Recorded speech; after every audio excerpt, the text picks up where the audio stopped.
الفيديو المنتظر، فيديو الراحلين عن الزمالك في الموسم الجديد اللي مش هيكونوا موجودين في قائمة الزمالك الموسم الجديد. في البداية اعمل اكسبلور، خلي الفيديو يتشاف بشكل اكبر عشان ننسب كل حاجة لاصحابها. مصدر الفيديو ده يا جماعة الصحفي حازم علي. دايما عندي كلمة مشهورة الفترة الأخيرة، الزمالك عنده لعيبة كتير في القائمة منتهية الصلاحية. فالزمالك بالفعل قرر انه خلاص كفاية ويبدأ على جديد ويبدأ على نظيف، واللعيبه اللي مش هيبقى ليها دور واللعيبه اللي الزمالك ما استفادش ومش هيستفاد بيها ترحل رسميا عن الفريق. تعالوا نروح نشوف ابرز الاسماء اللي الزمالك هيستغنى عنها سواء بالبيع النهائي او بالاعارات. يلا بينا يلا بينا. 15 لعيب بالتمام والكمال مرشحين للخروج من نادي الزمالك، والعدد ده مرشح ايضا للزياده. بدايه من الشناوي حارس المرمى، الزمالك يفكر في اعاره الشناوي عشان ياخد فرص لعب اكتر. حارس خامه كويسه، الزمالك محتاج يشوفه اكتر. جيفرسون كوستا الزمالك اداله الاستغناء النهائي ورحل عن الزمالك بعد ما مضى مخالصه وخد فلوسه ومشي. احمد مجدي المدافع الشاب ايضا سيرحل عن الزمالك سواء بيع او اعاره. رفاعي سيرحل عن الزمالك سواء بيع او اعاره. مصطفى الزناري ايضا سيرحل عن نادي الزمالك سواء بيع او اعاره. ناس كتير ممكن تقول لك الزناري كان بيلعب وكان موجود باك يمين او مدافع، ولكن الزمالك ما استفادش من الزناري بشكل كبير، والزمالك ايضا يفكر في خروج الزناري من القائمه. احمد محمود ما اثبتش نفسه، لعب وقت قليل لكن ما اثبتش نفسه، والزمالك ايضا قرر خروج احمد محمود من القائمه. حمزه المسلوسي اداره الزمالك ولجنه التخطيط وكل الموجودين في الزمالك قرروا عدم تجديد التعاقد مع حمزه المسلوسي للاسف، وحمزه المسلوسي سيرحل عن نادي الزمالك. خساره كبيره صراحه رحيل حمزه، ولكن هي دي سنه الحياه. محمد حمدي لاعب انبي خلاص الزمالك مش هيجدد الاعاره او حتى مش هيتفاوض من اجل شرائه وسيعود لانبي مره ثانيه. كابتن محمد عبد الشافي اعلن اعتزاله.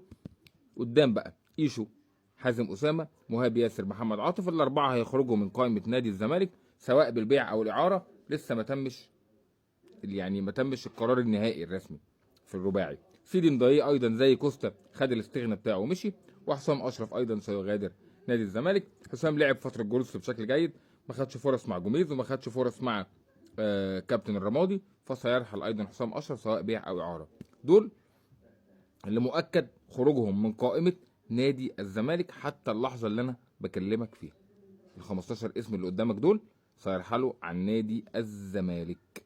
هتقول لي لا في اسامي مهمه، جمهور الزمالك في اسامي مهمه عايز يسمعها. طب يا سيدي الاربعه اللي قدامك دول لسه في كلام. مصطفى شلبي، سيف الدين الجزيري، احمد حسام، نبيل عماد دونج. انا شايف ان احمد حسام مظلوم، شايف ان احمد حسام يستحق انه يكمل في الزمالك.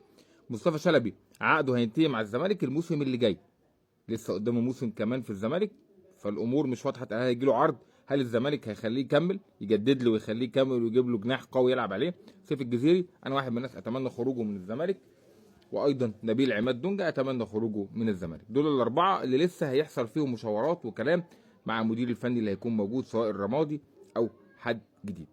ده حتى اللحظه 19 لعيب، في 4 منهم لسه عليهم كلام كبير جدا. الاسطوره محمود عبد الرازق شيكابالا قرر استمراره في الملاعب لمده موسم اخر.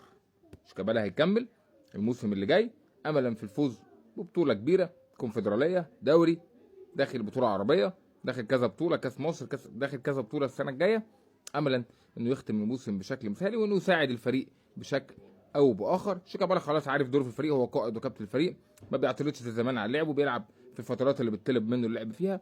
وشيكابالا هيكمل مسيرته مع نادي الزمالك، وان شاء الله تبقى ختام مسيره جيد جدا لواحد من اساطير كره القدم، واحد من الناس اللي حافظت على شعبيه وقيمه وتاريخ نادي الزمالك في العصر الحديث، الاسطوره محمود عبد الرازق شيكابالا.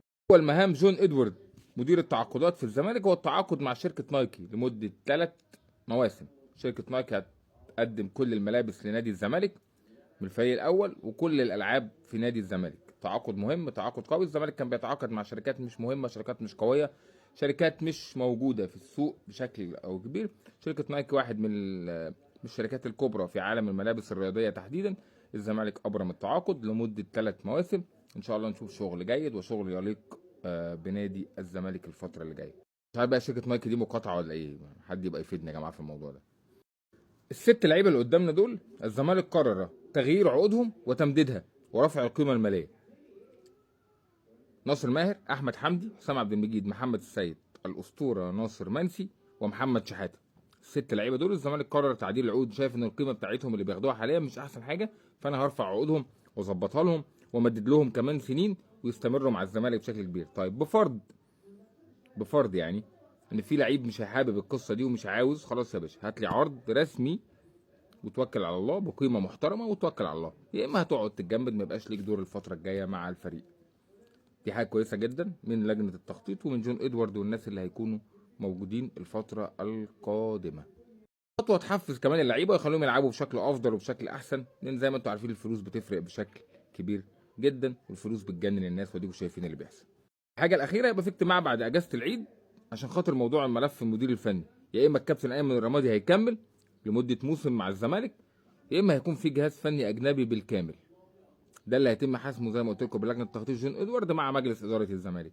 عايز الراجل المحترم ده يكمل، خلاص يلا من النهارده اطلع قول الراجل ده مكمل واديله الثقه واختار لعيبته ويشتغل بشكل او باخر. مش هيكمل وجهه له الشكر واشكره واديله مكافئته على خير ونطلع له بيان محترم، ويكون في جهاز فني محترم شاب، جهاز فني شباب عندهم دافع وعندهم شغل وعندهم طموح وعندهم مشروع جايين يشتغلوا عليه. ده اللي اتمنى يكون موجود في نادي الزمالك. اسف على الفيديو الطويل، ولكن جبت لك الملخص زي ما قلت لك. الفيديو اجزاء منه كتيره جدا من الصحفي حازم علي، وعشان ننسب كل حاجه لاصحابها. ولو عجبك الفيديو ما تنساش تعمل اكسبلور عشان الفيديو يتشاف بشكل كبير. شكرا لكم.